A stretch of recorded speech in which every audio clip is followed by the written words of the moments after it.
Mas todos nós queremos realizar sonhos. E a chave de nós realizarmos todos os nossos sonhos é Deus. Não tem um sonho na sua vida que seja bom para você que não seja o caminho através de Deus. Essa é a realidade. Ah, Davi, mas eu tenho sonhos que eu não preciso de Deus. Se você coloca que os seus sonhos não precisam de Deus, pode ter certeza de uma coisa: o sonho não faz bem para você. Sonhe os sonhos em que Deus vai ser o principal. Sem Ele, você não vai conseguir. Não seja aquele que não sonha. Aquele cara que não sonha é aquele cara que não tem nada a esperar de bom. Você vai chegar no momento da sua vida que você vai ter que decidir qual profissão você vai ter, qual vestibular você vai fazer, e você não tem sonho, você nunca sonhou nada em relação a isso. O que você vai fazer? Ah, não sei, nunca sonhei em nada em relação a isso. Ah, você vai começa a ficar aí, né, passar os dias, passar os anos, você começa a tentar ali arranjar alguém para você casar, e você nunca sonhou com isso, você nunca esperou isso. Você começa a trabalhar, você começa a estar na igreja e alguém fala para você trabalhar na igreja, você fazer alguma coisa, e você fala assim: eu nunca sonhei em trabalhar na igreja. Quem tem sonho não espera nada, quem não tem sonho não espera nada, não tem nada para esperar. Só espera mesmo é o tempo passar, não tem nada de bom para acontecer na vida dele. Não seja assim, porque Deus quer ver você crescendo. Nós temos os nossos sonhos, Deus tem os sonhos dele para a gente, e o que Deus quer é que a gente sonhe mesmo, mas sonhe os sonhos que ele tem para nós. Tem sonhos na sua vida que você tem que deixar de lado. Tem sonhos na sua vida que você tem que abandonar. Se você quer ter Deus na sua vida, nos seus sonhos, nos seus projetos, nas suas vitórias. Amém? Sincronizar. Está em sintonia com Deus. Abra sua Bíblia rapidamente comigo em Romanos 12, 2. Não se amoldem ao padrão deste mundo, mas transformem-se pela renovação da sua mente, para que sejam capazes de experimentar e comprovar a boa, perfeita vontade de Deus. A vontade de Deus ela é boa, perfeita e agradável. Por que eu estou falando de vontade de Deus? Porque os sonhos de Deus para nós é a vontade de Deus para nós. O que você faz na igreja é a vontade de Deus para a sua vida. E existem dois tipos de vontade. Você está acompanhando aí na igreja, você está acompanhando aí com o pastor. A gente sabe que existem dois tipos de vontade. Primeiro, a vontade de Deus. E depois, a vontade permissiva de Deus. Isso é algo muito importante para a gente esclarecer alguns pensamentos que sempre vêm para confundir a nossa mente, confundir a nossa cabeça, colocar um pouco de dúvida no nosso coração. Existe a vontade de Deus e existe a vontade permissiva de Deus. Ela acontece pelo simples fato de existir o livre-arbítrio. Existir o livre-arbítrio. O que é o livre-arbítrio? Você toma as suas decisões. Para você ver como é que Deus não é manipulador. Nosso Deus ele não é um Deus manipulador. Ele orienta, ele aconselha, mas ele não é manipulador. E existe a consequência de viver ou não na vontade de Deus. Para viver na vontade de Deus, a gente vê aí que o Romanos mesmo está falando, não se amoldar aos padrões do mundo, mas o quê? Renovar a sua mente. Enquanto viver na vontade permissiva de Deus é se amoldar ao mundo e não buscar a renovação da mente. Prefira sempre a vontade de Deus. Sempre prefira a vontade de Deus. Mesmo que às vezes o caminho seja mais difícil, mas prefira sempre os caminhos que Deus colocou no seu coração. Então prefira viver a vontade de Deus. E como viver a vontade de Deus? Primeiro, não perca a esperança. Amém? Ah, Davi, esperança é coisa para adulto, é coisa para velho, que precisa ter esperança. Não, muitos jovens são roubados na sua esperança. Não fica pelo caminho. A gente falou isso na semana passada, mas eu falo para vocês de novo. Não fica pelo caminho. Porque quando a gente fica pelo caminho, é porque a gente se encontra perdido. E assim também é com nossa vida em relação ao nosso chamado. Deus tem um chamado para a nossa vida. Deus tem um propósito para a nossa vida. Mas mesmo que não fique tão claro na nossa mente o que é o nosso chamado, nós temos que confiar que esse chamado é o melhor para nossas vidas. E porque não temos a visão clara, a gente desanima. Então não perca a esperança. Confie no tempo de Deus. Sem direção, você acaba saindo da rota. Tem uma parte na Bíblia, né, que conta a história do povo saindo do Egito e indo para a Terra Prometida. A Terra Prometida se chamava Boa, Canaã. E ali o povo saía pelo deserto e enfrentava ali os desertos e tal, até chegar em Canaã. A gente vai ler aqui daqui a pouco. Passou por Jericó. Jericó, o meio do caminho é o seu destino? Não. Eu estou indo para Canaã. Parou em Jericó. O meio do caminho não é o seu destino. Só para a gente entender um pouco melhor a situação, o processo não é o resultado. Por que eu estou falando que o processo não é o resultado? Porque Deus tem coisas boas para a sua vida, o resultado vai ser bom, mas às vezes o processo é complicado. O processo ele é árduo. Às vezes a gente se chateia, às vezes a gente desanima, às vezes a gente tenta desistir, a gente chora, mas o processo não é o seu resultado. Então não pare no meio do caminho, o seu caminho não é o seu destino. Tem esses filmes aí, né, que o cara tá na estrada e de repente tem um maluco doidão com uma plaquinha, fazendo assim, né, pedindo carona para algum lugar. É o cara que ficou no meio do caminho. O cara que está querendo ir para algum lugar, mas ele está no meio do caminho, ele está parado ali, ele não avança. Ele precisa de alguém para levar até o destino dele. Assim é Deus. Hoje Deus quer que você pegue carona nele, para você chegar ao destino que ele tem para a sua vida. Abra sua Bíblia em Josué 6, 1-5. Diz assim: Jericó estava completamente fechada por causa dos israelitas. Ninguém saía nem entrava. Então o Senhor disse a Josué: saiba que entreguei nas suas mãos Jericó, seu rei, seus homens de guerra. Marche uma vez ao redor da cidade, com todos os homens armados. Faça isso durante 6 dias. 7 sacerdotes levarão cada um uma trombeta de chifre de carneiro à frente da arca. No 7º dia, marchem todos 7 vezes ao redor da cidade, e os sacerdotes toquem as trombetas. Quando as trombetas soarem um longo toque, todo o povo dará um forte grito. O muro da cidade cairá e o povo atacará, cada um do lugar onde estiver. Primeiro, a gente viu que não é para a gente perder a nossa esperança. E segundo, Deus está mostrando para Josué que os planos dele requerem obediência. Então, primeiro, não perca a esperança. E segundo, siga obedecendo. Existe uma coisa que se chama tempo de Deus. E o tempo de Deus é difícil a gente entender, não é? É difícil entender.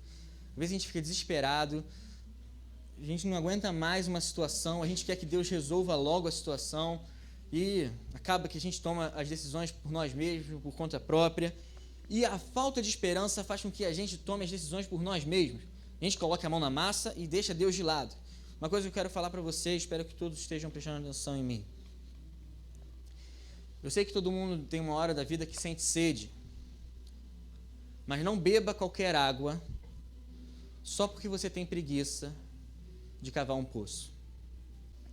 E às vezes, porque você tem tanta sede, você quer resolver as coisas logo, você acaba bebendo qualquer água quando Deus te chama para você cavar um poço. Não faça isso. Não vai no que te oferecem ou não tente resolver por conta própria. Se Deus já te deu a direção, é necessário você tomar o seu esforço, fazer o seu esforço. Siga obedecendo. Obedecer a Deus é fazer a vontade dele da maneira que ele estipulou no tempo que ele tem para a sua vida. Primeiro, não perca. Segundo, siga. Terceiro, vença qualquer dificuldade que aparecer na sua vida. Eu vou dizer para você, a partir do momento que você aceita Jesus, você passa a ser um vencedor. Isso está na natureza de filho de Deus que ele colocou em você a partir do momento que você aceitou a ele como Salvador. Não tem como um jovem, um adolescente, um adulto aceitar Jesus, passar a vir na igreja e falar assim, agora eu vou aprender a ser vencedor. Não, está na natureza de um filho de Deus ser vencedor. O problema é que muitos filhos de Deus não sabem isso, ou ignoram isso, ignoram a natureza vencedora que existe dentro deles. Terceiro, vença todos os obstáculos que estiverem à frente de você. Mas todo mundo passa problema, todo mundo passa por dificuldades, todo mundo tem pressão na vida. E muitos acabam que se deixam vencer às pressões, aos vícios, ao pecado que há em volta deles, porque pensam que são fracos, porque pensam que não são tão fortes assim para vencer todas as dificuldades, todos os pecados. Na trajetória de obediência que Deus espera que você faça, ou seja, se você obedecer a Deus, continuar andando no caminho dele, mesmo assim você vai enfrentar dificuldades e vai ter lutas. Mas se você estiver nessa linha de obediência, nada que vier sobre a sua vida vai ser mais forte que você. Por que eu falei sobre a obediência? Porque não adianta você chegar e ter uma vida totalmente desobediente para Deus, querer fazer de tudo nessa vida e achar que você vai ser mais forte do que tudo. Não, a obediência te dá a força para você vencer as dificuldades. Foi assim com o povo de Israel. Obedeça, faça desse jeito. 6 dias vocês vão marchar em volta, os sacerdotes vão tocar a trombeta. No 7º dia vocês vão marchar 7 vezes. Tipo assim, no último, né, já está todo mundo cansadão. Imagina, a gente pensa, Jericó vai dar uma volta no muro, vai dar uma volta na cidade. Experimenta dar uma volta na cidade. E agradece a Deus porque você não estava tocando trombeta. Imagina o cara que ficou atravessando a cidade tocando trombeta. Né? Complicadaço pro cara. Mas você atravessou a cidade todos os dias, durante 6 dias, aí na hora você pensa, 7º dia, Deus descansou. Deus é Deus, você não. 7º dia você vai 7 vezes dar a volta na cidade. E na última volta, quando as trombetas tocarem, vai cair o muro e vocês vão atacar. No final de tudo, não tinha que atacar ainda. Não tinha que lutar. Depois de caminhar, ainda tinha que lutar. Deus tem maneira de agir. Deus tem um jeito de agir. É necessário para que nós tenhamos as maiores vitórias, a gente faça os maiores sacrifícios em obedecer a Deus. Eu falei na semana passada, quem quer experimentar algo novo de Deus? Eu quero. Mas nem todos estão dispostos a fazer algo novo para Deus. Não existe problema mais forte do que você, se você anda em obediência com Deus. Davi, mas o diabo tenta. O diabo ele é perdedor, ele vai sempre tentar. Ele vai sempre tentar. Deus te fortalece. Olha para quem está do seu lado e fala assim, cara, você é forte. Mais forte que os seus problemas. Mais forte que as suas dificuldades.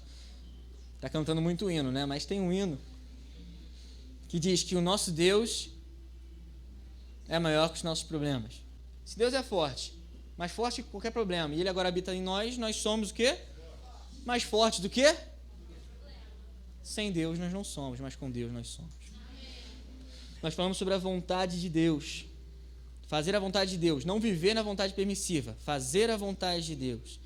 Para fazer a vontade de Deus é necessário força, é necessário resiliência, é necessário resistência.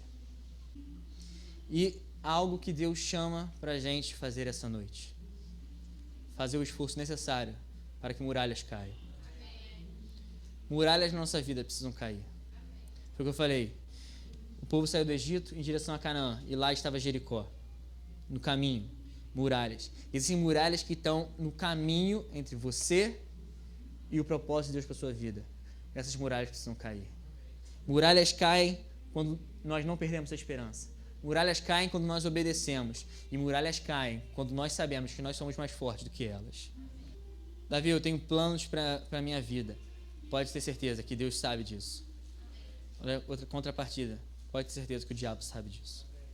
E ele vai fazer de tudo para roubar. Mas você é mais forte. Amém?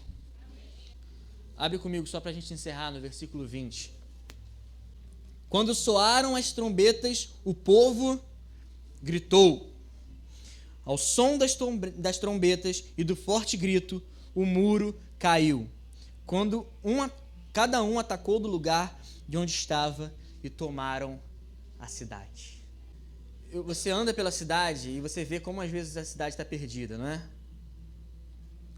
Mas não adianta nada só achar que a cidade está perdida. Você precisa fazer alguma coisa. Eu creio que Josué está me mostrando que se conquista a cidade através da obediência a Deus. Sua família será conquistada para Deus através da obediência. Através de você não perder a esperança e através de você saber que aquilo que enfrenta a sua família, você é mais forte do que isso. Essa é a palavra que Deus está dando. Não saia daqui achando que você é fraco. Saia daqui sabendo que você é forte e enfrente qualquer problema. Tenha obediência, tenha a esperança, tenha o conhecimento que somos mais fortes, tenha o toque da trombeta, mas falta às vezes o brado de vitória. O que cada um dá aonde estiver. O que cada um dá aonde estiver. Ali era um povo tentando atravessar uma cidade. Da mesma maneira somos nós. Nós somos um povo. Nós somos um grupo, nós somos um ministério, nós somos aqui, né? Amigos aqui, irmãos aqui juntos. Atravessando os problemas até o que Deus tem para a nossa vida. Temos tudo, mas às vezes falta o brado de vitória. brado de vitória, de você chegar e reagir positivamente ao que Deus está querendo fazer na nossa vida. Amém? Deus, essa noite, quer renovar muita coisa dentro de você a respeito de sonhos. Renovar muita coisa de você através da esperança, através da obediência, através de você saber que você não é um perdedor, mas você é um vencedor. Mas uma coisa é necessária: você dá o seu brado de vitória.